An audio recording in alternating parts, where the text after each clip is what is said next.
Hi guys! Back again to our vlog! For today's video, we are here at Expo Dubai para sa isang staycation at mini exploration. At alam nyo ba guys, first time naming makarating dito sa Expo 2020 Metro Station. Kaya talagang namangha kami paglabas ng tren.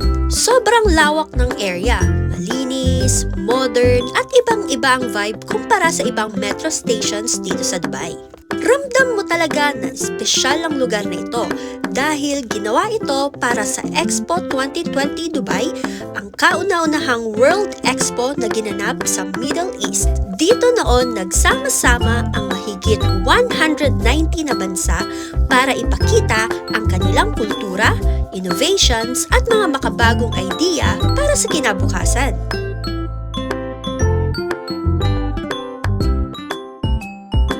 From the exit ng metro station, may mga nakaabang na ring 4-wheeler e-bike na pwedeng maghatid sa'yo sa hotel. Pero mas pinili na lang namin ni Bon na maglakad at i-appreciate ang lugar. For exploration na rin, syempre.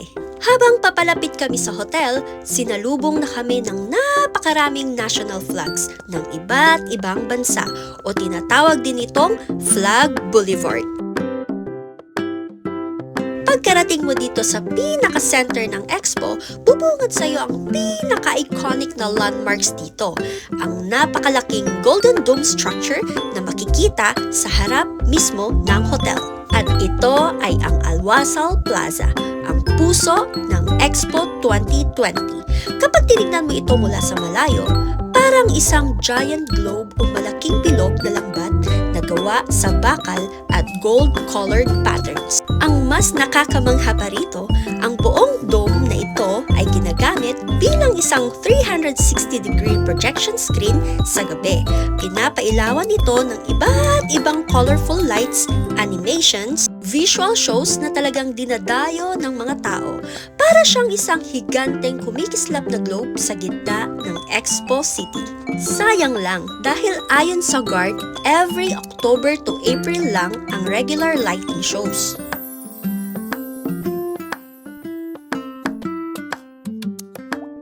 Pagdating namin sa hotel, agad naming napansin ang modern at colorful na design ng Rove. Kilala ang Rove Hotels bilang budget-friendly pero stylish na hotel sa Dubai.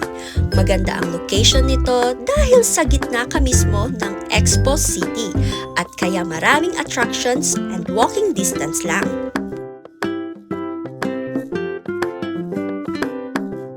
Isa itong lugar na hindi lang maganda sa pictures at videos, kundi puno rin ng history, innovation at world-class architecture. So that's it for today guys!